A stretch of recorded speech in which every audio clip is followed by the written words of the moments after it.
প্রিয় শিক্ষার্থীরা, আশা করছি আপনারা সবাই ভালো আছেন। EEE কমিউনিকেশন 2 অনলাইন ভিত্তিক লেকচার মডিউলের তৃতীয় সেশনে আপনাদের সকলকে স্বাগত জানাচ্ছি।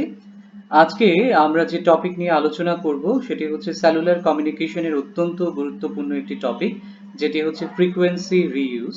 আপনাদের নিশ্চয়ই মনে আছে প্রিভিয়াস ক্লাসে আমরা টাইপস অফ সেলুলার কমিউনিকেশনের যে সেলগুলো আমরা ব্যবহার করি, অর্থাৎ টাইপস অফ সেলস নিয়ে আমরা আলোচনা করেছি এবং সেলুলার কমিউনিকেশনের যে ফান্ডামেন্টাল ব্লক ডায়াগ্রামস আছে তা নিয়ে আলোচনা করেছিলাম এবং যে কম্পোনেন্টস গুলো আছে সেই কম্পোনেন্টস গুলো কিভাবে কাজ করে তা নিয়ে আমরা আলোচনা করেছি।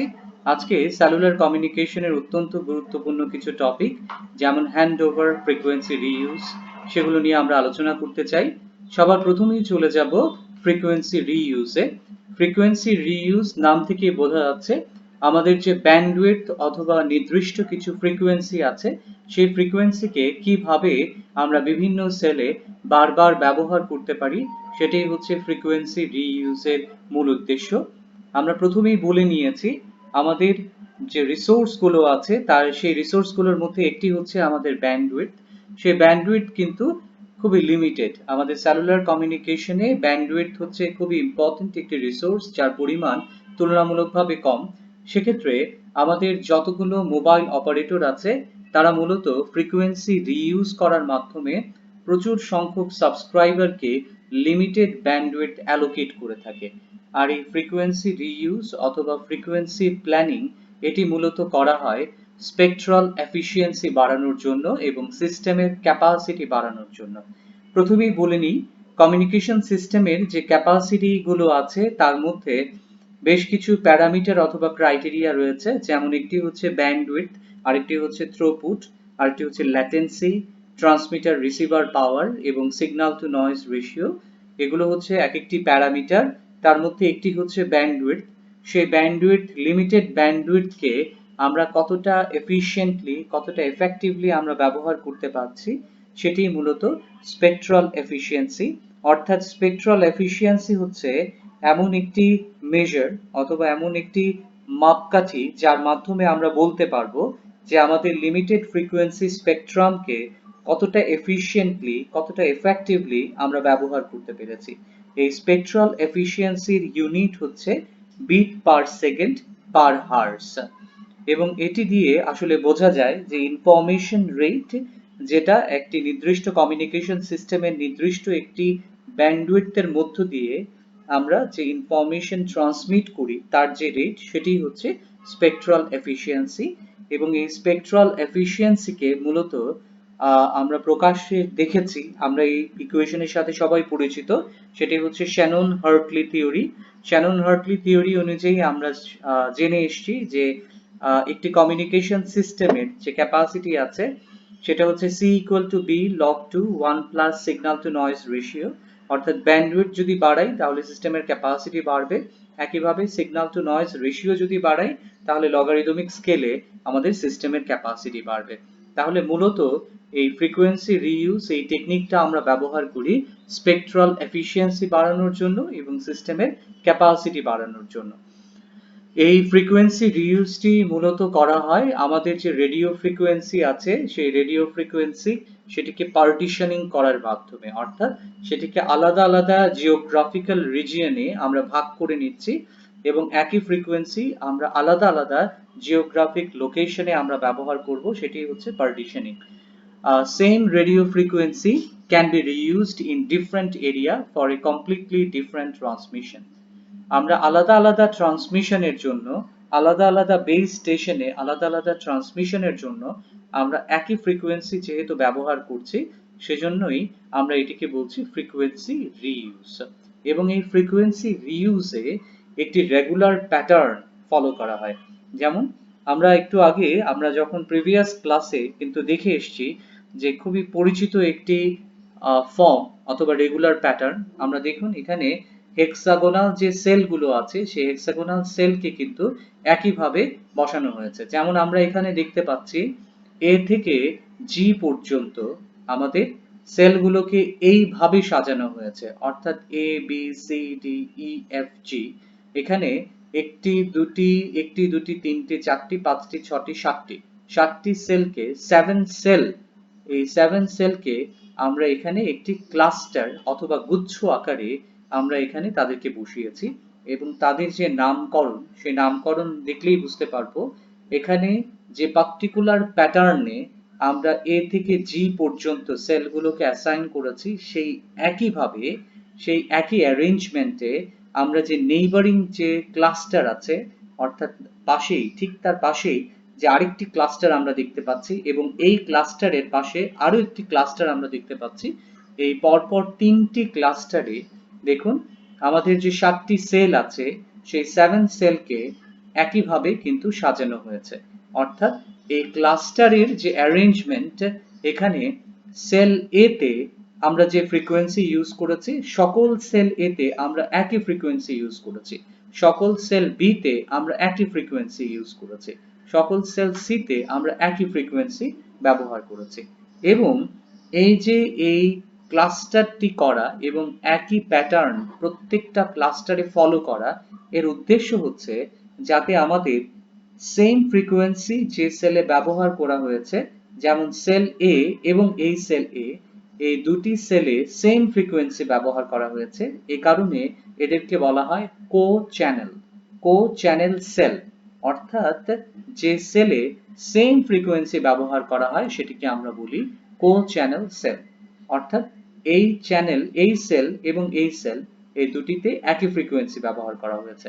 আমরা ইতিমধ্যে বলেছি যদি সেম ফ্রিকোয়েন্সি ব্যবহার করা হয় তাহলে কিন্তু ইন্টারফিয়ারেন্সের একটি সম্ভাবনা থেকে যায়, অর্থাৎ আমাদের ডিজায়ার্ড ফ্রিকোয়েন্সির বাইরের ফ্রিকোয়েন্সি এসে আমাদের ডিজায়ার্ড ফ্রিকোয়েন্সিকে করাপ্ট করে দিতে পারে, অথবা একই রেঞ্জের ফ্রিকোয়েন্সি যদি একসাথে চলে আসে তাহলে কিন্তু ওভারল্যাপিং হয়ে যাবে, ক্ল্যাশ হয়ে যাবে।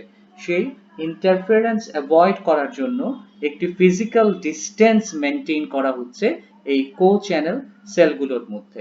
যেমন এখানে আমরা আরো একটি এ সেল দেখতে পাচ্ছি, এটিও মূলত একটি কো চ্যানেল সেল। তাহলে এই একই ক্লাস্টার অথবা একই অ্যারেঞ্জমেন্ট ব্যবহার করার উদ্দেশ্য হচ্ছে যাতে তাদের ফিজিক্যাল ডিসটেন্স সেম থাকে, এই ফিজিক্যাল ডিসটেন্স সেম রাখলে সুবিধাটা হচ্ছে যে এক্ষেত্রে ইন্টারফিয়ারেন্স হওয়ার পসিবিলিটি অত্যন্ত কম এবং বি সেলের সাথে বি সেলের যে ডিসটেন্সটি এটিও কিন্তু কো চ্যানেল সেলের মিনিমাম যে ফিজিক্যাল ডিসটেন্স সেটি মেনটেন করা হয়েছে যাতে ইন্টারফিয়ারেন্স অ্যাভয়েড করা যায়। তাহলে ক্লাস্টার বলতে আমরা একই রেগুলার প্যাটার্ন যেটা বোঝাচ্ছি, অর্থাৎ সেলগুলোকে একইভাবে যে সাজানো হয়েছে সেই অ্যারেঞ্জমেন্টটাকেই আমরা বলছি ক্লাস্টার, এবং এই ক্লাস্টারটাকে বিভিন্ন জিওগ্রাফিক্যাল রিজিয়নে একই প্যাটার্নকে ফলো করা হয় করে মূলত সেলুলার কমিউনিকেশনে যখন সেল প্ল্যানিং করা হয় তখন এভাবেই মূলত সেল প্ল্যানিং করা হয়। পরবর্তীতে সেম ফ্রিকোয়েন্সি আমরা রিইউজ করছি অন্যান্য যতগুলো সেল আছে সেখানেও উইদাউট ইন্টারফিয়ারেন্স। ইতিমধ্যে বলেছি যাতে আমরা এমন একটি ডিসটেন্স মেনটেন করব যাতে আমাদের কো চ্যানেল সেলগুলোর মধ্যে আমাদের ইন্টারফিয়ারেন্স না হয়, এবং আমরা বলেছি যে একই ফ্রিকোয়েন্সি যে ক্লাস্টারের যে সেলগুলোতে ব্যবহার করা হয় তাদেরকে আমরা বলি কো চ্যানেল সেল। এবং এই ফ্রিকোয়েন্সি রিইউজ করার কারণে আমরা হিউজ পরিমাণ কল এবং হিউজ পরিমাণ সাবস্ক্রাইবারকে আমরা কিন্তু লিমিটেড চ্যানেল অথবা লিমিটেড ব্যান্ডউইডথের মধ্যে আমরা হ্যান্ডেল করতে পারবো, সে কারণেই মূলত ফ্রিকোয়েন্সি রিইউজ করা হয়। এরপরে আমরা চলে আসব হ্যান্ড অফে। হ্যান্ড অফ অত্যন্ত গুরুত্বপূর্ণ একটি ইস্যু। হ্যান্ড অফ নিয়ে আমরা কিছুটা আলোচনা করেছিলাম, তারপরে এখানে ডিটেইল হ্যান্ড অফ নিয়ে আলোচনা হয়েছে। হ্যান্ড অফ মূলত এমন একটি প্রসেস যেখানে একটি কল চলছে, একটি সেল একটি বিটিএস একটি কলের দায়িত্ব নিয়েছে এবং সেই কলটি অনগোয়িং রয়েছে, অথবা একটি ডেটা সেশন চলছে সেই ডেটা সেশনটি অনগোয়িং রয়েছে, অথবা আপনি ইন্টারনেট অ্যাক্সেস করছেন সেই ইন্টারনেট অ্যাক্সেসটি আপনার অনগোয়িং চলছে। সেই মুহূর্তে আপনি একটি সেলের কভারেজ এরিয়া ছেড়ে অন্য একটি সেলের কভারেজ এরিয়াতে চলে গেলেন, সেই মুহূর্তে এমএসসি কি করবে? এমএসসি তখন আপনি প্রিভিয়াসলি যে বিটিএস এর আন্ডারে ছিলেন সেই বিটিএস থেকে আপনি যে বিটিএস এর কভারেজ এরিয়াতে মাত্র এন্টার করলেন, মাত্র ঢুকলেন, সেই বিটিএস এ সেই কলের সমস্ত দায় দায়িত্ব হ্যান্ড ওভার করে দিল এমএসসি। এই যে প্রসেসটি, এটাকে আমরা বলছি হ্যান্ড অফ। তাহলে transferring an ongoing call or data session from one channel connected to the core network to another, অর্থাৎ কোর নেটওয়ার্কের সাথে যে চ্যানেলটি কানেক্টেড, অর্থাৎ পেয়ার, আপলিঙ্ক এবং ডাউনলিঙ্ক, সেই পেয়ারটিকে ভেঙে দিয়ে আমরা নতুন একটি চ্যানেল অথবা নতুন একটি পেয়ার অফ চ্যানেল, অর্থাৎ নতুন একটি চ্যানেলে কলটি হ্যান্ড ওভার করা, এটিকেই বলছি আমরা হ্যান্ড অফ। তাহলে এই প্রসেসটি, the process of transferring A MS from one base station to another, তাহলে একটি বিটিএস এর কন্ট্রোল থেকে অন্য একটি বিটিএস এর কন্ট্রোলের মধ্যে আমরা যদি সেলটিকে নিয়ে যাই, কলটিকে হ্যান্ড ওভার করি, তাহলে সেটিকে আমরা বলছি হ্যান্ড ওভার অথবা hand off. Reason for hand over to be conducted, hand ওভারটা মূলত, হ্যান্ড ওভার অথবা হ্যান্ড অফটি মূলত কি কি কারণে করা হয়?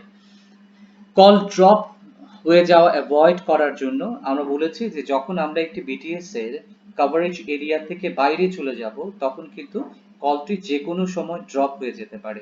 কেননা বিটিএস এর সবচেয়ে কাছাকাছি সে সময় সিগন্যালের স্ট্রেংথ বেশি থাকে, কিন্তু যতই আমরা বিটিএস থেকে দূরে সরে যেতে থাকি, তখন কিন্তু আমাদের সিগন্যাল স্ট্রেংথ কমতে থাকে, এবং সিগন্যাল স্ট্রেংথ কমতে কমতে যদি থ্রেশহোল্ড লেভেলের নিচে নেমে আসে, তাহলে কিন্তু কলটি টার্মিনেটেড হয়ে যেতে পারে, অর্থাৎ কলটি ড্রপ হয়ে যেতে পারে। সেটি অ্যাভয়েড করার জন্য যেটা করা হয় সেটা হচ্ছে, যখনই সিগন্যাল স্ট্রেংথ কমে যাচ্ছে, অর্থাৎ কল ড্রপ হয়ে যাওয়ার একটা পসিবিলিটি তৈরি হচ্ছে, অর্থাৎ সিগন্যাল স্ট্রেংথ থ্রেশহোল্ডের নিচে নেমে যাওয়ার একটা সম্ভাবনা তৈরি হচ্ছে, তখনই কিন্তু এমএসসি পার্শ্ববর্তী যে বিটিএস গুলো রয়েছে, সেই বিটিএস এর মধ্যে যার সিগন্যাল স্ট্রেংথ সবচেয়ে বেশি, সেই বিটিএস এর কাছে কলের দায় দায়িত্ব হ্যান্ড ওভার করে দিবে। তাহলে সেক্ষেত্রে কল ড্রপটি হবে না। হ্যান্ডওভারের অথবা হ্যান্ড অফের আরো একটি কারণ হচ্ছে, when the capacity for connecting new calls of a given cell is used up। আমরা যদি মনে করি যে একটি সেলে 1000টি কল করার ক্যাপাসিটি রয়েছে, অর্থাৎ সাইমেলটেনিয়াসলি সে 1000 কল হ্যান্ডেল করতে পারে, সেই মুহূর্তে সবগুলো ক্যাপাসিটি কিন্তু ইউজড আপ, অর্থাৎ যতগুলো চ্যানেল ছিল, আপলিঙ্ক, ডাউনলিঙ্ক, ফরওয়ার্ড এবং রিভার্স চ্যানেল, আমাদের ট্রাফিক এবং কন্ট্রোল চ্যানেল, সবগুলো চ্যানেল ইউজড আপ হয়ে গেছে। এই অবস্থায় আমাদের নতুন একজন ইউজার সে একটি কল রিকোয়েস্ট পাঠালো। তাহলে যেহেতু আমাদের বিটিএস এর সবগুলো রিসোর্স, সবগুলো চ্যানেল আমরা ব্যবহার করে ফেলেছি, সেই মুহূর্তে আমাদের বিটিএস কিন্তু নতুন একটি চ্যানেল আমাদের ইউজারকে দিতে পারছে না। সে অবস্থায় এমএসসি কি করছে? এমএসসি পার্শ্ববর্তী যতগুলো বিটিএস রয়েছে, সেই বিটিএস গুলোর মধ্যে যে অ্যাভেইলেবল রয়েছে, অর্থাৎ যার চ্যানেল ফ্রি রয়েছে, অ্যাভেইলেবল রয়েছে, তাকে দায়িত্ব দিবে যে এই কল রিকোয়েস্টটি অ্যাকসেপ্ট করার জন্য, যদিও সে ইউজার বর্তমানে ডিফারেন্ট বিটিএস এর কভারেজ এরিয়ার আন্ডারে রয়েছে। এটি একটি কারণ। আরেকটি কারণ হচ্ছে ইন্টারফিয়ারেন্স ইন দ্য চ্যানেল। যদি একটি চ্যানেলে অনেক বেশি ইন্টারফিয়ারেন্স থাকে, তাহলে কিন্তু কলের কোয়ালিটি অনেক কমে যাবে। সেক্ষেত্রে সেই ইন্টারফিয়ারেন্স চ্যানেল আনইউজড রেখে, অর্থাৎ সেই ইন্টারফিয়ারেন্স চ্যানেল ড্রপ করে দিয়ে, মূলত নতুন একটি চ্যানেল, যে চ্যানেলে ইন্টারফিয়ারেন্স তুলনামূলকভাবে কম, সেই চ্যানেল অ্যালোকেট করা হয় ইউজারকে।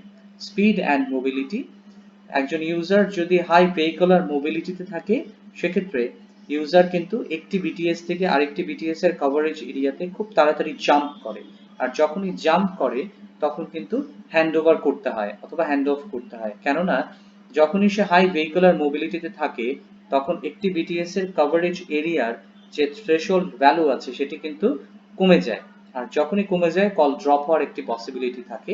সুতরাং সাবসিকুয়েন্টলি সে যেদিকে মুভ করছে, তার পরপর বিটিএস গুলো কিন্তু সেই এমএস এর কলের দায় দায়িত্ব বুঝে নেয়। এটি মূলত হ্যান্ড অফের কারণগুলো। পরবর্তীতে হ্যান্ড অফের যে প্রসেস আছে, সেই হ্যান্ড অফের প্রসেসে আমরা চলে যাব। হ্যান্ড অফের যে প্রসেস, সেটা এখানে আলোচনা করা হয়েছে। এখানে আমরা একটি হেক্সাগোনাল সেল দেখছি, যেটি হচ্ছে সেল 1, এবং এখানে সেল 2 আছে, এটি হচ্ছে বিটিএস 1 এবং এটি হচ্ছে বিটিএস 2, এবং এখানে একটি এমএস দেখতে পাচ্ছি। এই এমএসটি একটি হাই ভেহিকুলার মোবিলিটির একটি ভেহিকেলের মধ্যে বসে আছে এবং সে পজিশন এ থেকে এই বিটিএস 1 অর্থাৎ সেল 1 এর পজিশন এ থেকে বিটিএস 2 অর্থাৎ সেল 2 এর পজিশন বি তে যেতে চাই। এখন এই সময় আমি কোন সময়টাতে আমি হ্যান্ড অফ করব এবং কিভাবে আমি হ্যান্ড অফ করব সেটি বলা হচ্ছে। যখনই এমএস এ পজিশনে চলে আসবে তখনই মূলত এমএসসি বিটিএস 1 থেকে বিটিএস 2 তে কলের দায়-দায়িত্ব হ্যান্ডওভার করার প্রক্রিয়াটি শুরু করবে, অর্থাৎ এখানে হ্যান্ডওভারটি শুরু হবে এবং এই সময়ে এসে অর্থাৎ যখনই সে সেল 2 এর বিটিএস এর বি পয়েন্টে এসে পৌঁছাবে, বিটিএস 2 এর বি পয়েন্টে এসে পৌঁছাবে তখনই কিন্তু হ্যান্ড অফটা শেষ হয়ে যাবে, অর্থাৎ সমস্ত কলের সমস্ত দায়-দায়িত্ব অর্থাৎ আপলিঙ্ক এবং ডাউনলিঙ্ক, ট্রাফিক এবং কন্ট্রোল চ্যানেলের সমস্ত রেসপন্সিবিলিটি তখন বিটিএস 2 টেক ওভার করলো। অর্থাৎ এই প্রসেসটি হচ্ছে হ্যান্ড ওভারের প্রসেস এবং এই সময়টি অত্যন্ত ছোট। এই রেঞ্জের মধ্যেই মূলত হ্যান্ড ওভারটি হতে হবে, নয়তো কল ড্রপ হয়ে যাওয়ার একটা পসিবিলিটি থাকে অথবা কল ইন্টারাপ্টেড এর একটা পসিবিলিটি থাকে। হ্যান্ড অফ প্রসেসে যেটা বলা হচ্ছে, user channel has to be shifted from one BTS to the another without interrupting the call। তাহলে যিনি ইউজার আছেন তিনি কিন্তু কল যে হ্যান্ডওভার হচ্ছে অর্থাৎ একটি বিটিএস থেকে আরেকটি বিটিএস এ কল যে ট্রান্সফার করা হচ্ছে সেটি যাতে তারা বুঝতে না পারে, অর্থাৎ কল চলাকালীন যাতে কোনো ইন্টারাপশন না হয় সে কারণে একটি চ্যানেলের বিটিএস এর একটি চ্যানেল থেকে অন্য একটি বিটিএস এ অন্য একটি চ্যানেলে কলটি হ্যান্ডওভার করে দেওয়া, এই প্রসেসটি হচ্ছে হ্যান্ড অফ। এবং এমএসসি অটোমেটিক্যালি কলটির দায়-দায়িত্ব একটি নতুন এফডিডি চ্যানেলে অর্থাৎ ফ্রিকোয়েন্সি ডিভিশন ডুপ্লেক্সিং চ্যানেলে হ্যান্ডওভার করে দেয় এবং এই পুরো দায়িত্বটি মূলত এমএসসির। এবং এফডিডি চ্যানেলে আমরা বলেছি যে সাইমেলটেনিয়াস কমিউনিকেশনের জন্য আপলিঙ্ক এবং ডাউনলিঙ্কের জন্য আলাদা ফ্রিকোয়েন্সি চ্যানেল কিন্তু অ্যালোকেটেড আছে। হ্যান্ড অফের ক্ষেত্রে আরো একটি গুরুত্বপূর্ণ বিষয় হচ্ছে কো চ্যানেল ইন্টারফেরেন্স।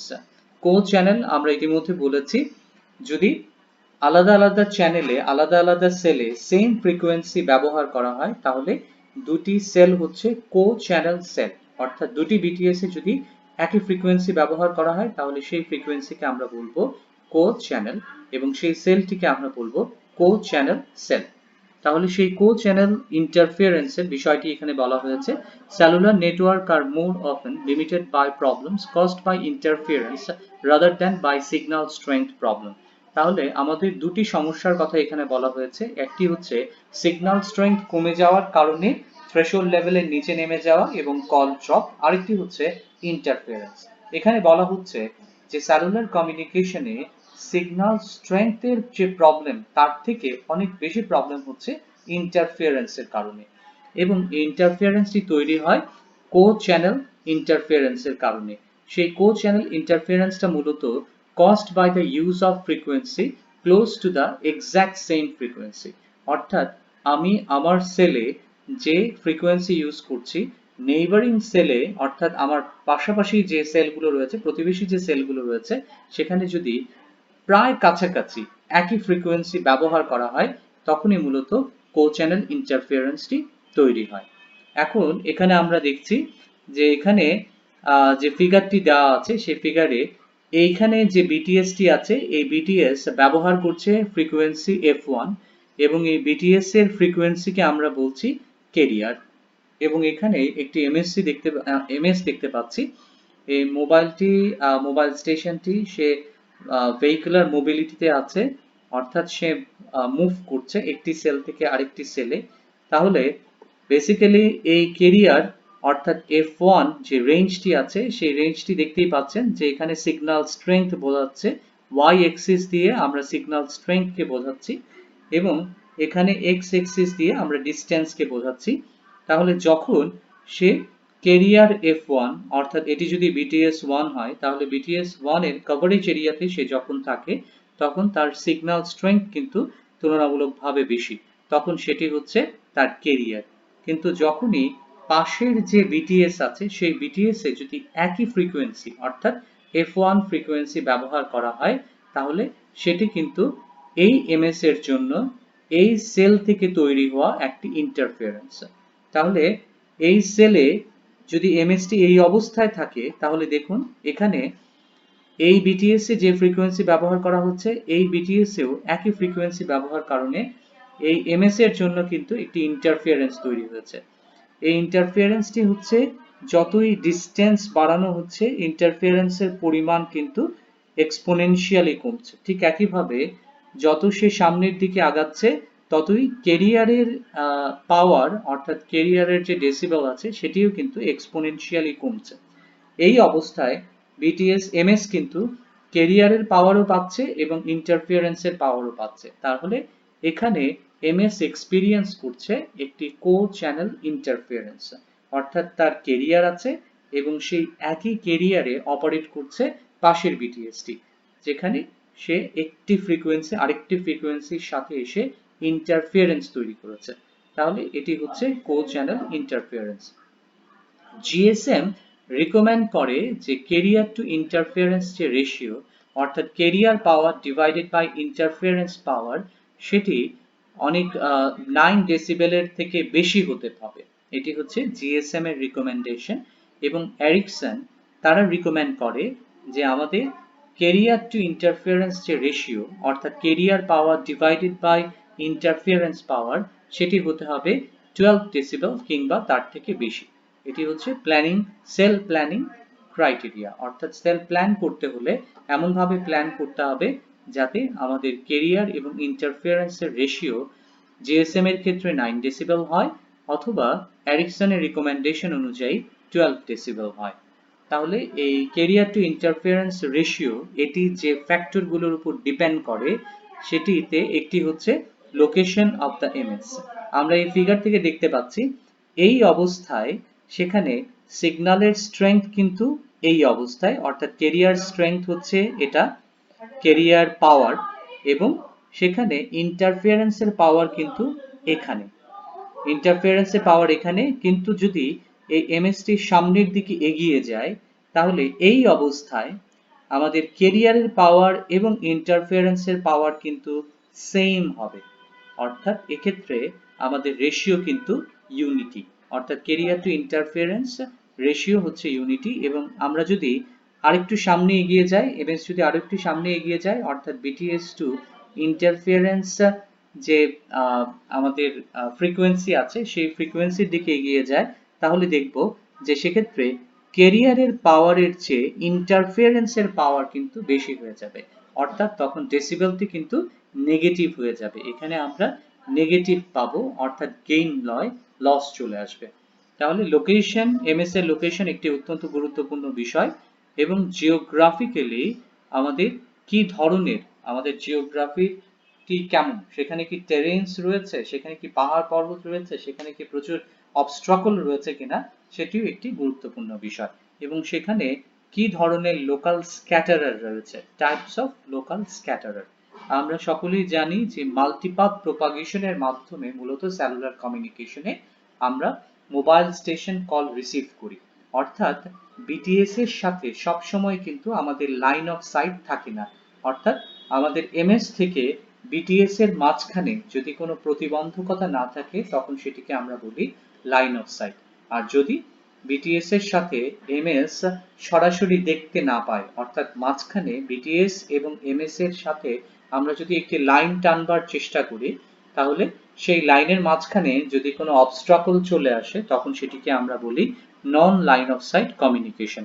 এই নন লাইন অফ সাইট কমিউনিকেশনে যেহেতু মাঝখানে অনেকগুলো অবস্ট্রাকল চলে আসবে তাহলে সিগন্যাল কিন্তু একটি পাতে অর্থাৎ সরল রেখায় আমাদের এমএস এর কাছে এসে পৌঁছাবে না, সে অনেকগুলো প্রতিবন্ধকতা পার হয়ে তখনই এমএস এর কাছে এসে পৌঁছাবে।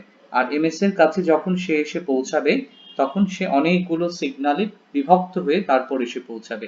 যেমন মাল্টিপাথ প্রপাগেশনে একটা ফ্যাক্টর হচ্ছে রিফ্লেকশন হচ্ছে সিগন্যাল অনেক বড় একটি রিফ্লেক্টর, স্মুথ একটি রিফ্লেক্টরের মধ্যে এসে যদি পড়ে এবং আমাদের সিগন্যালের যে ওয়েভলেন্থ আছে তার থেকে আমাদের রিফ্লেক্টর সারফেসের ওয়েভলেন্থ যদি তুলনামূলকভাবে বেশি হয় তখন সিগন্যালটি রিফ্লেক্টেড হয়ে যে মাধ্যম থেকে এসেছিল সেই মাধ্যমে আবার ফেরত চলে আসে। ডিফ্র্যাকশন যদি আমাদের যে অবস্ট্রাকলটি আছে সেই অবস্ট্রাকলের সারফেস যদি স্মুথ না হয়ে আমাদের কার্ভড হয় অথবা এবড়ো থেবড়ো হয়, তখন কিন্তু ডিফ্র্যাকশন হয়, অর্থাৎ সিগন্যালের ডিরেকশন চেঞ্জ হয়ে যায়। সিগন্যাল যে পাথে যাওয়ার চেষ্টা করছিল সেই পাথে না গিয়ে ডিফারেন্ট একটি পাথে চলে আসে। এবং এখানে যেটি উল্লেখ করা হয়েছে সেটি হচ্ছে স্ক্যাটারার। স্ক্যাটারার বলতে আমরা যেটা বুঝি, অর্থাৎ আমাদের যে আমাদের যে প্রতিবন্ধকতা, আমাদের যে অবস্ট্রাকল গুলো রয়েছে সেই অবস্ট্রাকল গুলোর ওয়েভলেন্থ আমাদের সিগন্যালের ওয়েভলেন্থের চেয়ে তুলনামূলকভাবে যদি ছোট হয় কিংবা সমান হয়, তখন সেটিকে আমরা বলি স্ক্যাটারার। অর্থাৎ প্রতিবন্ধকতা যেগুলো যদি তুলনামূলকভাবে ছোট হয়, তখন সিগন্যাল কিন্তু অনেকগুলো ছোট ছোট ভাগে ভাগ হয়ে যায় এবং সেই ভাগ হয়ে যাওয়ার কারণে সিগন্যালের চেয়ে অনেক সময় ইন্টারফারেন্সের পরিমাণ বেড়ে যায়। তাহলে এটিও একটি গুরুত্বপূর্ণ বিষয় যে আমরা আমাদের কভারেজ এরিয়ার জিওগ্রাফি কেমন, অর্থাৎ সেখানে কোনো প্রতিবন্ধকতা কেমন রয়েছে, সেই প্রতিবন্ধকতাগুলোর ধরন আবার কেমন, সেটা কি রিফ্লেকটিভ নেচারের, সেটা কি ডিফ্র্যাক্টিভ নেচারের, নাকি স্ক্যাটারার, অর্থাৎ তুলনামূলকভাবে তাদের যে ওয়েভলেন্থ রয়েছে সেই ওয়েভলেন্থের পরিমাণটা কেমন, সেটি কি সিগন্যালের ওয়েভলেন্থের চেয়ে তার ওয়েভলেন্থ বেশি নাকি কম। যদি কম অথবা সমান হয় তখন সেটি মূলত স্ক্যাটারার, এবং তখন সিগন্যাল অনেকগুলো ছোট ছোট সিগন্যালে পরিণত হয়, তখন ইন্টারফারেন্সের পরিমাণ বেশি হয়। আমাদের ক্যারিয়ার টু ইন্টারফারেন্স রেশিওর আরো একটি গুরুত্বপূর্ণ ফ্যাক্টর হচ্ছে বিটিএস এন্টিনা টাইপ। আমরা অনেকগুলো বিটিএস এন্টিনা নিয়ে আলোচনা করেছি যে বিটিএস এ যে ধরনের এন্টিনা ব্যবহার হয়, এবং আলাদা আলাদা বিটিএস এর কারণে কিন্তু ক্যারিয়ার টু ইন্টারফারেন্স রেশিও আলাদা হতে পারে। ঠিক তেমনি সাইট এলিভেশন, অর্থাৎ আমাদের যে টাওয়ারটি রয়েছে, বিটিএস টাওয়ারটি রয়েছে, সেই টাওয়ারটি কতটুকু উপরে, অর্থাৎ সারফেস থেকে, আর্থ সারফেস থেকে কতটুকু উপরে, সেটির উপরও কিন্তু ক্যারিয়ার টু ইন্টারফারেন্স রেশিও নির্ভর করে। এবার আমরা চলে আসব আরো একটি ইন্টারফারেন্সে। আমরা আগের স্লাইডে যে ইন্টারফারেন্স দেখেছি সেটা ছিল কো চ্যানেল ইন্টারফারেন্স। এবার আমরা দেখব অ্যাডজাসেন্ট চ্যানেল ইন্টারফারেন্স। আমরা প্রথমেই বলেছি কো চ্যানেল ইন্টারফারেন্সে ফ্রিকোয়েন্সি সেম হবে, কিন্তু অ্যাডজাসেন্ট নাম থেকেই বুঝতে পারছি অ্যাডজাসেন্ট হচ্ছে পাশাপাশি। এবং জিএসএম এ আমরা বলেছি একটি চ্যানেল থেকে আরেকটি চ্যানেল এর সেপারেশন কিন্তু হবে 200 কিলোহার্টজ, অর্থাৎ এখানে ক্যারিয়ার সেপারেশন হচ্ছে 200 কিলোহার্টজ। অর্থাৎ যখন আমি একটি ক্যারিয়ার ব্যবহার করছি, ধরি একটি ক্যারিয়ার F1 আমরা ব্যবহার করছি, তাহলে আরো একটি ক্যারিয়ার F2 আমরা ব্যবহার করতে পারবো যদি তাদের মাঝখানে 200 কিলোহার্টজ এর একটি গ্যাপ দেওয়া হয়।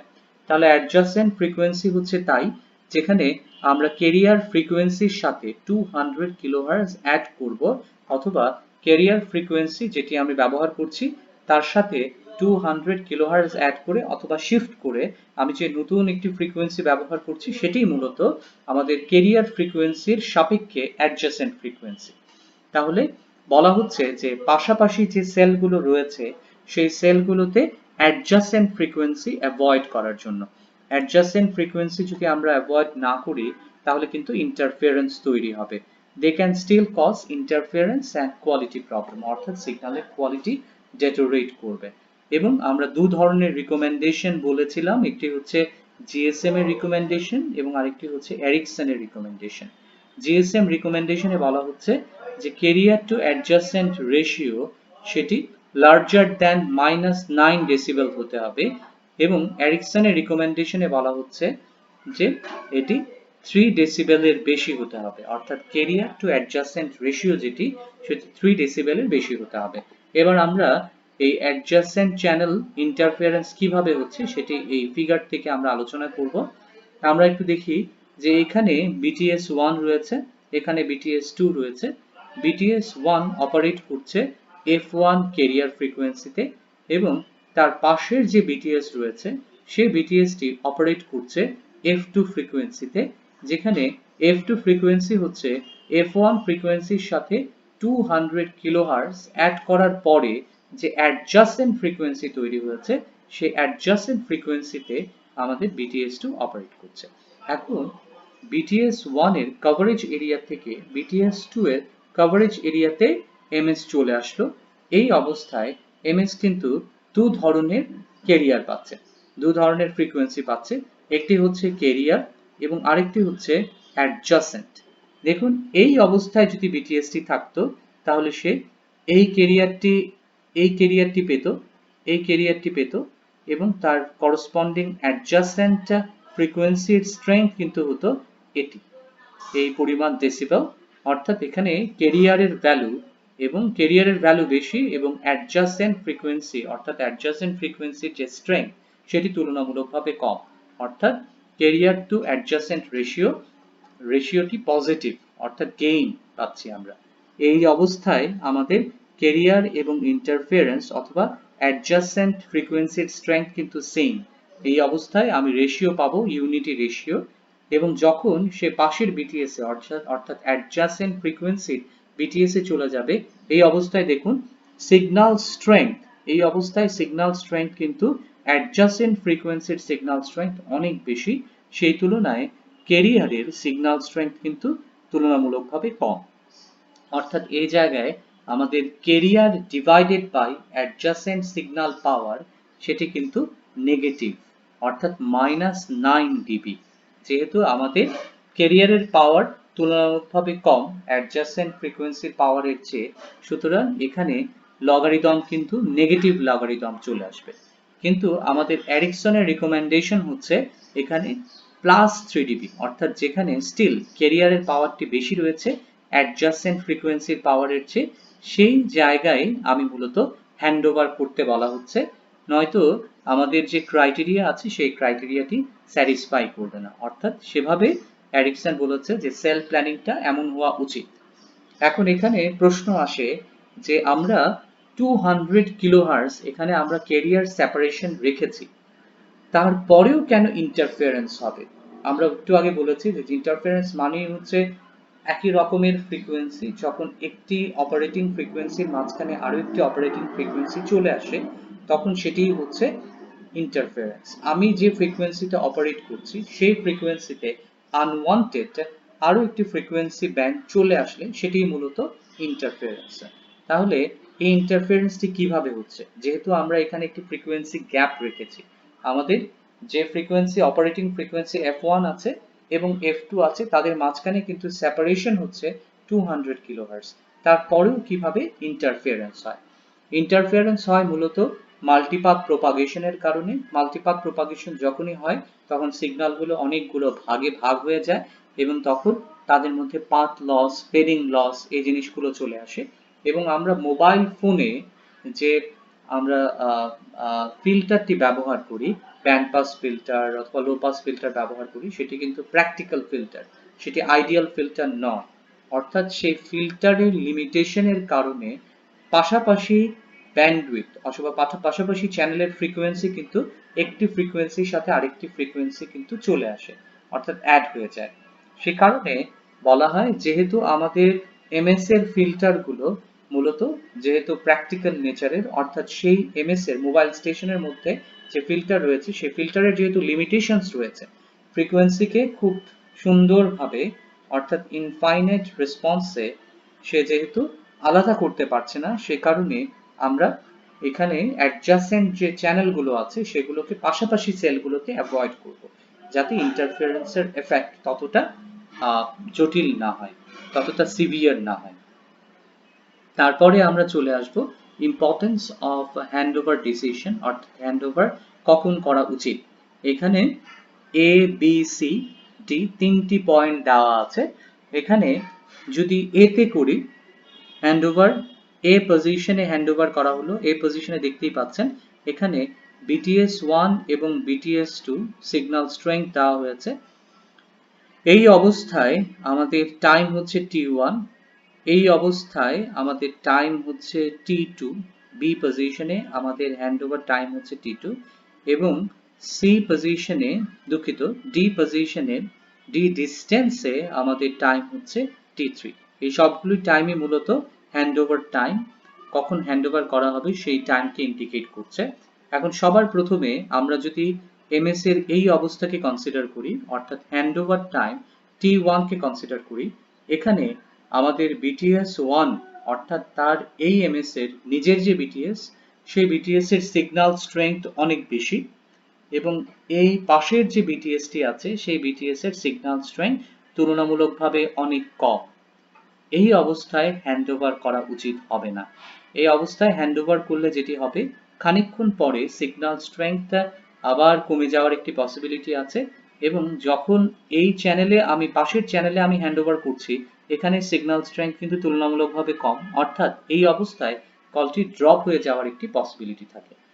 এখন যদি আমি এ কন্ডিশনে চিন্তা করি, এই অবস্থায় BTS1 এবং BTS2 দুটিরই সিগন্যাল স্ট্রেংথ কিন্তু সেম, একই সিগন্যাল স্ট্রেংথ, অর্থাৎ ক্যারিয়ার টু ইন্টারফারেন্স রেশিও যদি বলি অথবা carrier to adjacent channel interference যদি বলি, তাহলে সেটি কিন্তু ইউনিটি।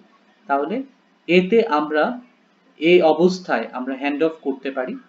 বিতে দেখুন T2 ইন্টারভ্যাল অর্থাৎ বি পজিশনে, সেখানে আমাদের এই BTS1 এর সিগন্যাল স্ট্রেংথ কিন্তু কমে এসছে এবং আমাদের BTS2 এর সিগন্যাল স্ট্রেংথ তুলনামূলকভাবে বেশি। এখানে আমি হ্যান্ডওভার করতে পারি। অথবা সি পজিশনে, সেখানে আমরা দেখতে পাচ্ছি সেখানে আমাদের সিগন্যাল স্ট্রেংথ অনেকটা কমে এসছে। আমাদের অপারেটিং যে BTS অর্থাৎ BTS1 তার সিগন্যাল স্ট্রেংথ অনেকটা কমে এসছে। এই অবস্থায় যদি আমি হ্যান্ডওভার করি তাহলে কিন্তু কল ড্রপ হয়ে যেতে পারে, একটু দেরি হয়ে যায় হ্যান্ডওভারের ক্ষেত্রে, কেননা সিগন্যাল স্ট্রেংথের পার্থক্য কিন্তু বেশ অনেকটাই বেশি। সুতরাং এই অবস্থায়ও আমরা হ্যান্ডওভার করতে পারি, অর্থাৎ বি পজিশনে অথবা সি পজিশনে অথবা এ পজিশনে, এ বি সি এই তিনটি পজিশনে মূলত আমরা হ্যান্ডওভার করতে পারি। কিন্তু আমরা যদি ডি পজিশন পর্যন্ত অপেক্ষা করি হ্যান্ড অফের জন্য, তাহলে কিন্তু কলটি ড্রপ হয়ে যাওয়ার পসিবিলিটি অনেক বেশি, কেননা অপারেটিং যে বিটিএস আছে সেই বিটিএস এর সিগন্যাল স্ট্রেংথ কিন্তু অত্যন্ত কম।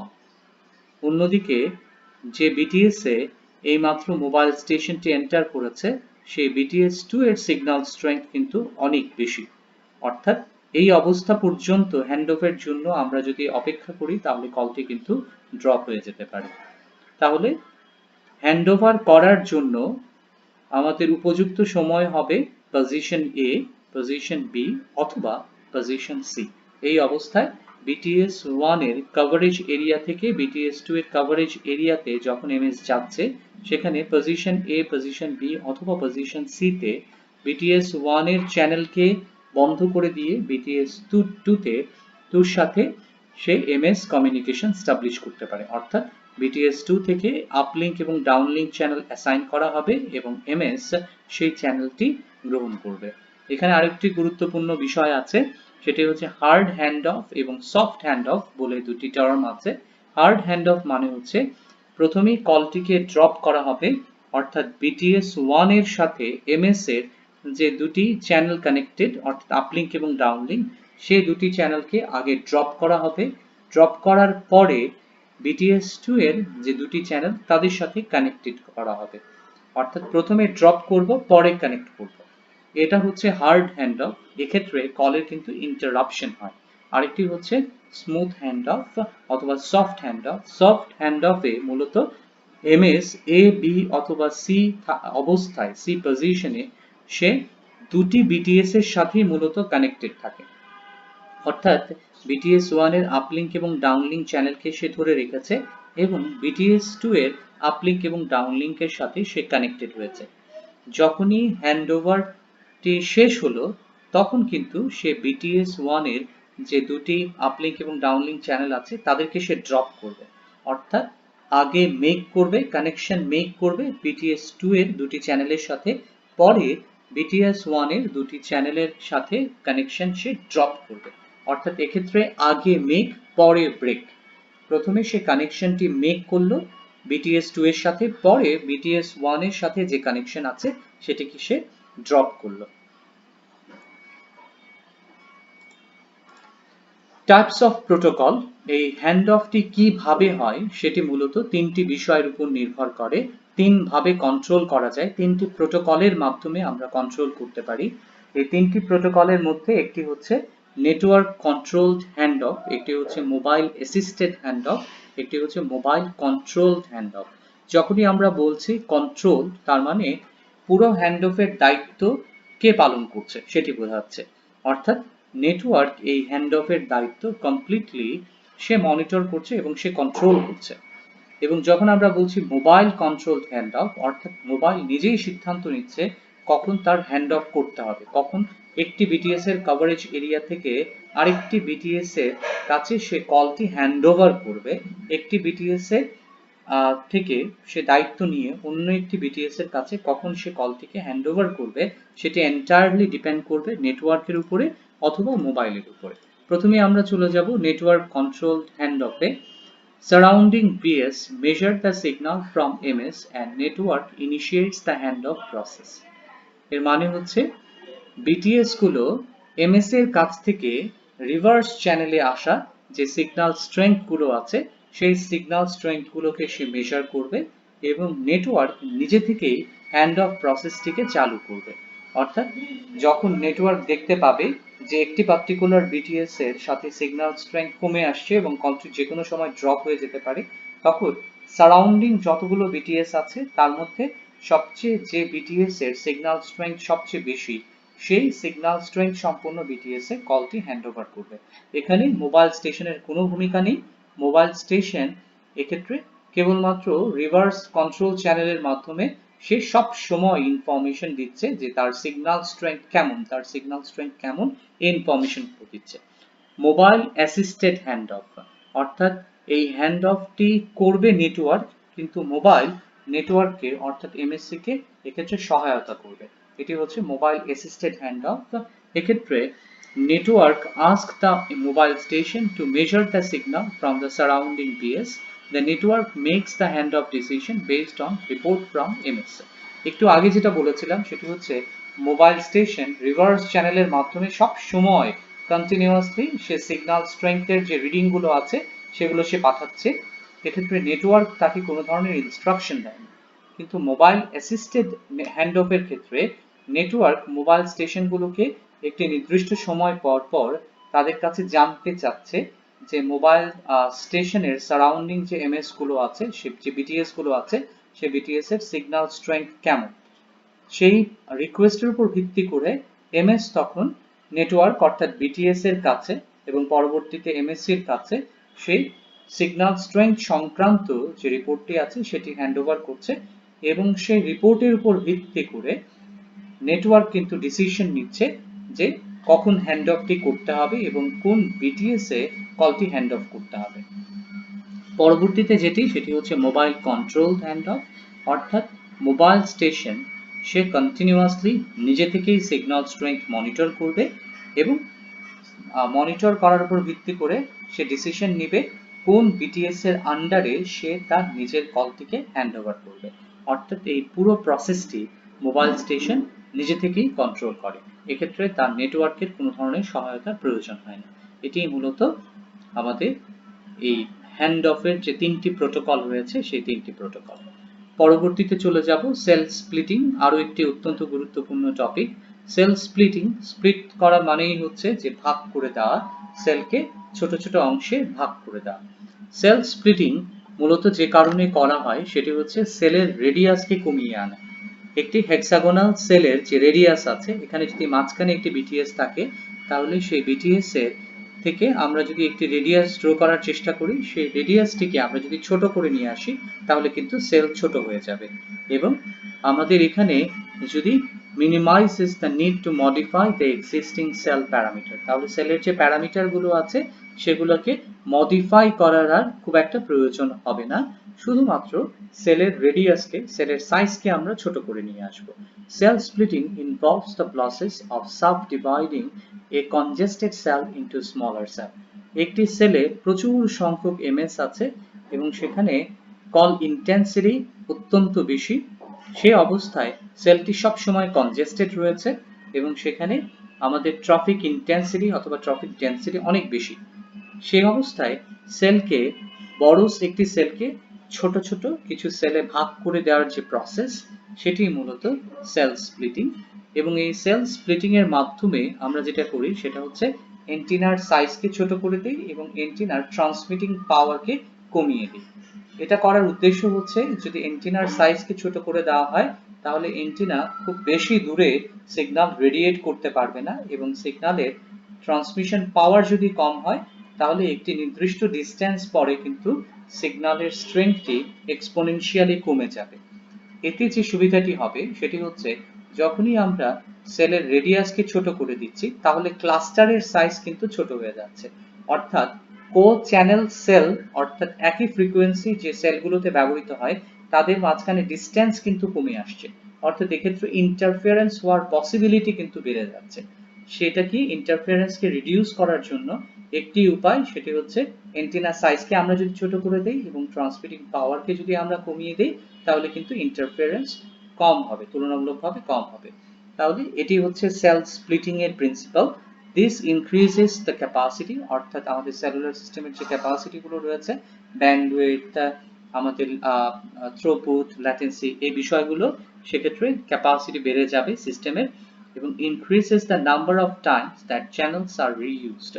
যেহেতু ক্লাস্টারের সাইজ কমে আসছে, সুতরাং একই ক্লাস্টার আমি অনেকগুলো জায়গায় ব্যবহার করতে পারবো, অর্থাৎ সিগন্যালটাকে, একই ফ্রিকোয়েন্সিকে আমি রিইউজ করতে পারবো বারবার, অর্থাৎ অল্প ব্যান্ডউইথ দিয়ে আমি বেশি সংখ্যক সাবস্ক্রাইবারকে কিন্তু কভারেজ দিতে পারবো।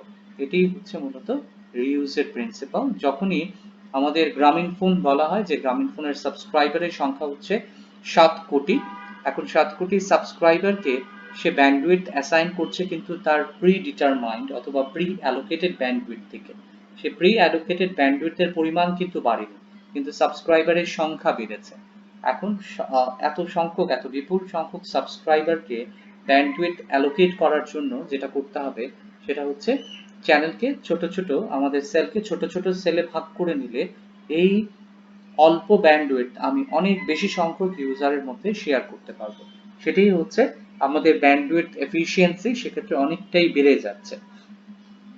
এবং আমাদের যে নতুন সেল তৈরি হলো, সেল, বড় সেলকে ছোট ছোট সেলে ভাগ করার কারণে সেই সেলগুলোর কিন্তু রেডি কিন্তু অনেক ছোট হবে, অর্থাৎ আমাদের যে ব্যাসার্ধগুলো আছে সেগুলো অনেক ছোট হবে, এবং এই সেলগুলোকে, যে সেলগুলো ছোট হয়ে গেছে সেই সেলগুলোকে আমরা মূলত বলছি মাইক্রোসেল। যেমন এখানে আমরা ফিগার দিয়ে দেখতে পারি যে এখানে 7 সেল যে ক্লাস্টারটি রয়েছে, যেমন এখানে এ বি সি দিয়ে আমরা মূলত ক্লাস্টারটি বোঝাচ্ছি। তাহলে এই ক্লাস্টারটি, এই যে ক্লাস্টারটি রয়েছে, এই ক্লাস্টারটি 7 সেলের ক্লাস্টারটি, এদিকে দেখুন এখানে মাঝখানে এ ক্লাস্টার এবং এফ ডি ক্লাস্টারকে কিন্তু মাঝখানে এ ক্লাস্টারের রিজিয়ন ছিল এই পুরোটুকু, পুরো হেক্সাগন, সেই ক্লাস্টারকে কিন্তু ভাগ করা হয়েছে ছোট আরো একটি সেলে। এই সেলকে, বড় একটি সেলকে ছোট একটি মাইক্রো সেলে ভাগ করা হয়েছে। ঠিক তেমনি এফ ক্লাস্টারকে আরো একটি ক্লাস্টারে, আরো একটি সেলে ভাগ করা হয়েছে। এবং এখানেও আমরা দেখতে পাচ্ছি যে সি যে সেলটি রয়েছে সেটিকে কিন্তু ছোট্ট একটি সেলে ভাগ করা হয়েছে। এটি মূলত সেল স্প্লিটিং, অর্থাৎ বড় যে সেলগুলো আছে তাদের রেডিয়াস কমিয়ে দিয়ে তাদেরকে ছোট ছোট সেলে ভাগ করে নিয়ে আসা, এটি মূলত সেল স্প্লিটিং। পরবর্তীতে চলে আসবো আমরা সেল সেক্টরিং, ছোট ছোট সেক্টরে ভাগ করা। আমরা যখন সেলের ক্লাসিফিকেশন পড়েছি তখন আমরা বলেছিলাম সেল মূলত দু রকমের, একটি হচ্ছে অমনি ডিরেকশনাল সেল, আরেকটা হচ্ছে সেক্টর সেল। অমনি ডিরেকশনাল সেল হচ্ছে বিটিএস এর, আমাদের সেলের মাঝখানে একটি বিটিএস থাকবে এবং সেই বিটিএস 360 ডিগ্রিতে চারদিকে সমানভাবে সিগন্যাল রেডিয়েট করবে। সেক্ষেত্রে আমাদের সেলের সংখ্যা ছিল 1 এবং বিটিএস এর সংখ্যাও কিন্তু ছিল 1, এন্টিনার সংখ্যা 1। কিন্তু যখনই আমরা সেল সেক্টর করছি তখন মূলত একটি বিটিএস এর যে কভারেজ এরিয়া আছে তার মাঝখানে যে এন্টিনাটি আছে, তার মাঝখানে যে টাওয়ারটি আছে বিটিএস টাওয়ার, সেই বিটিএস টাওয়ারে আমরা অমনি ডিরেকশনাল এন্টিনার পরিবর্তে আমরা অনেকগুলো ডিরেকশনাল এন্টিনা ব্যবহার করছি। যদি আমি আমার সেলটিকে দুটি সেক্টরে ভাগ করতে চাই তাহলে 360 ডিভাইডেড বাই 2 অর্থাৎ 180 ডিগ্রির আমি একটি ডিরেকশনাল এন্টিনা নিব, যেটি আমাদের সেলটিকে দুটি ভাগে ভাগ করে ফেলবে। তাহলে এটি হচ্ছে টু সেক্টর সেল। এখানে আমরা যে সেলটি দেখতে পাচ্ছি সেটি কিন্তু 6 সেক্টর সেল, অর্থাৎ এখানে মাঝখানে আমাদের এই হেক্সাগোনাল সেলের মাঝখানে যে বিটিএসটি রয়েছে সেই বিটিএস এ 6টি ডিরেকশনাল এন্টিনা ব্যবহার করা হয়েছে এবং 6টি ডিরেকশনাল এন্টিনা আমাদের 360 কে 6টি ভাগে সমান ভাগে ভাগ করেছে, অর্থাৎ প্রতিটি ডিরেকশনাল এন্টিনার কভারেজ এরিয়া হচ্ছে 60 ডিগ্রি করে। এভাবে মূলত আমরা সেল সেক্টরিং করি, অর্থাৎ ছোট ছোট সেক্টরে সেলকে ভাগ করে নিই। এতে কি হয়, সেল সেক্টরিং করার কারণে আমাদের যে সিগন্যাল টু ইন্টারফিয়ারেন্স রেশিও আছে, signal power divided by noise power, সেই সিগন্যাল টু নয়েজ রেশিও যেটা আছে সেটা কিন্তু বেড়ে যায়। অর্থাৎ সিগন্যাল টু ইন্টারফিয়ারেন্স অথবা সিগন্যাল টু নয়েজ রেশিও যেটা, সেটি বেড়ে যায় without increasing the cluster size. Cluster সাইজকে আমি বড় না করে আমরা কেবলমাত্র সেক্টর করার মাধ্যমে সিগন্যাল টু ইন্টারফিয়ারেন্স রেশিও আমরা বাড়িয়ে দিতে পারি, অর্থাৎ সিগন্যালের কোয়ালিটি এক্ষেত্রে বেড়ে যাবে, ইন্টারফিয়ারেন্স এক্ষেত্রে কমে যাবে। Co-channel interference in a cluster system may be decreased by replacing a single omnidirectional antenna by several directional antenna, যেটি আমি এইমাত্র বলেছি যে আমাদের যে ইন্টারফিয়ারেন্স রয়েছে সেই ইন্টারফিয়ারেন্সকে কিন্তু আমরা অ্যাভয়েড করতে পারছি। কো-চ্যানেল ইন্টারফিয়ারেন্স অর্থাৎ পাশাপাশি আমাদের সেলগুলোকে রাখতেই হবে, কো-চ্যানেল সেল থাকতেই হবে, যেহেতু আমাদের সাবস্ক্রাইবার প্রচুর, সুতরাং একটি ক্লাস্টারে, পাশাপাশি ক্লাস্টারে আমাদের কিন্তু অ্যাডজাসেন্ট চ্যানেল অথবা কো চ্যানেল ব্যবহার করতেই হবে, এবং সেই কো চ্যানেল ব্যবহার করার কারণে যে ইন্টারফারেন্স হচ্ছে সেই ইন্টারফারেন্স অ্যাভয়েড করার জন্য আমি একই ফ্রিকোয়েন্সি যদি ডিফারেন্ট ডিরেকশনে দিই, ধরুন এখানে আমি যে ফ্রিকোয়েন্সি ইউজ করেছি, এই পাশে আরেকটি ক্লাস্টার ধরি, এই ক্লাস্টারটি এখানে যে ফ্রিকোয়েন্সি ব্যবহার করেছি এই ক্লাস্টার, এই সেলে, একই ক্লাস্টারের দুটি সেলে আমরা আরো একটি ফ্রিকোয়েন্সি ব্যবহার করেছি, সেম ফ্রিকোয়েন্সি ব্যবহার করেছি। এখন আমরা ওয়ান ফ্রিকোয়েন্সি, এখানে যে ফ্রিকোয়েন্সি ব্যবহার করেছি এখানে একই ফ্রিকোয়েন্সি ব্যবহার করার কারণে এখানে কিন্তু কো চ্যানেল সেল তৈরি হয়েছে, অর্থাৎ ইন্টারফিয়ারেন্স তৈরি হয়েছে। এখন এই ইন্টারফিয়ারেন্স রিডিউস করার জন্য আমরা যদি আলাদা আলাদা ডিরেকশনে একই ফ্রিকোয়েন্সি ব্যবহার করি তাহলে কিন্তু ইন্টারফিয়ারেন্স হবে না। যেমন এক্ষেত্রে একই ফ্রিকোয়েন্সি আমরা যদি সেক্টর সেলে ব্যবহার করি এবং সেই একই ফ্রিকোয়েন্সি আমরা যদি সেক্টর 2 এ ব্যবহার করি, তাহলে দেখুন ডিরেকশন কিন্তু আলাদা আলাদা ডিরেকশনে। একই ফ্রিকোয়েন্সি রেডিয়েটেড হচ্ছে এদিকে, সেক্টর 6 এ আমরা যে ফ্রিকোয়েন্সি ব্যবহার করছি সে ফ্রিকোয়েন্সি রেডিয়েটেড হচ্ছে এই ডিরেকশনে, এবং সেক্টর 2 তে আমরা যে ফ্রিকোয়েন্সি ব্যবহার করছি সেটি এদিকে ফ্লো হচ্ছে, এদিকে রেডিয়েটেড হচ্ছে। তাহলে যেহেতু তাদের ডিরেকশন অপোজিট দিকে, সুতরাং এক্ষেত্রে ইন্টারফারেন্স হওয়ার পসিবিলিটি অনেক কম। যদিও তারা কো চ্যানেল সেল, কিন্তু তারপরও সেক্টরিং করার কারণে তাদের ইন্টারফারেন্স কিন্তু অনেক কমে গেল। এটি হচ্ছে সেক্টরিং এর পারপাস। এবার আমরা চলে আসব জিএসএম ফ্রিকোয়েন্সি ব্যান্ডে। জিএসএম এ যে ফ্রিকোয়েন্সি ব্যান্ডগুলো আমরা ব্যবহার করে এসেছি সেই ফ্রিকোয়েন্সি সেলগুলো আমরা দেখব। যেমন জিএসএম 850, অর্থাৎ যেখানে 800 ব্যান্ড ব্যবহার করা হয়েছে সেটা হচ্ছে জিএসএম 850। সেই জিএসএম 850 ব্যান্ড হচ্ছে 800, সেটার আপলিঙ্ক হচ্ছে 824.2 থেকে 849.2 মেগাহার্টজ, অর্থাৎ এক্ষেত্রে আমাদের ব্যান্ডউইডথ হচ্ছে, আপলিঙ্কে ব্যান্ডউইডথ হচ্ছে 25 মেগাহার্টজ, এবং ডাউনলিঙ্কে আমরা দেখতে পাচ্ছি 869.2 থেকে 893.8 মেগাহার্টজ। এখানে এই সেপারেশনটি রয়েছে, এবং নাম্বার অফ চ্যানেল, কতগুলো চ্যানেল এক্ষেত্রে ব্যবহার করা হচ্ছে 128 থেকে 251। এই 251 থেকে 128 মাইনাস করলে যে সংখ্যক চ্যানেল বেরোবে সেই চ্যানেলটি আমরা ব্যবহার করতে পারছি জিএসএম 850 তে। পিজিএসএম অথবা প্রাইমারি জিএসএম, যেটি আমরা 900 ব্যান্ডে ব্যবহার করি, অত্যন্ত জনপ্রিয় ব্যান্ড যেটি আমরা জিএসএম এ ব্যবহার করে এসেছি, সেটিতে আপলিঙ্ক যে চ্যানেলটি সেটির রেঞ্জ হচ্ছে 890 থেকে 915 মেগাহার্টজ, অর্থাৎ এখানেও আমরা 25 মেগাহার্টজ ব্যবহার করছি। ডাউনলিঙ্কে আমরা ব্যবহার করছি 935 থেকে 960 মেগাহার্টজ, অর্থাৎ 25 মেগাহার্টজের ব্যান্ডউইডথ আমরা ব্যবহার করছি, এবং এক্ষেত্রে চ্যানেলের সংখ্যা হচ্ছে 124। ইজিএসএম অথবা extended global system for mobile communication, extended GSM এ এক্ষেত্রেও আমরা 900 ব্যান্ড ব্যবহার করছি, কিন্তু আপলিঙ্ক এবং ডাউনলিঙ্ক ফ্রিকোয়েন্সি একটু আলাদা, 880 থেকে 915 এবং 925 থেকে 960, অর্থাৎ এক্ষেত্রে আমরা 45, এক্ষেত্রে আমরা 35 মেগাহার্জ এর কিন্তু ব্যান্ডউইথ ব্যবহার করছি। এখানে আমরা যেরকম 25 মেগাহার্জ এর ব্যান্ডউইথ ব্যবহার করেছিলাম, ইজিএসএম এ অর্থাৎ এক্সটেন্ডেড জিএসএম এ আমরা ব্যবহার করছি 35 মেগাহার্জ এর ব্যান্ডউইথ। এক্ষেত্রেও আমরা 35 মেগাহার্জ এর ব্যান্ডউইথ ব্যবহার করছি এবং এখানে নাম্বার অফ চ্যানেল কিন্তু 975 থেকে 1023, অর্থাৎ 1023 থেকে 975 মাইনাস করলে যে সংখ্যক চ্যানেল আমরা পাবো সেটি হচ্ছে ইজিএসএম এর চ্যানেল এবং একইভাবে 0 থেকে 124 অর্থাৎ 125টি চ্যানেল আমরা এক্ষেত্রে ব্যবহার করতে পারছি।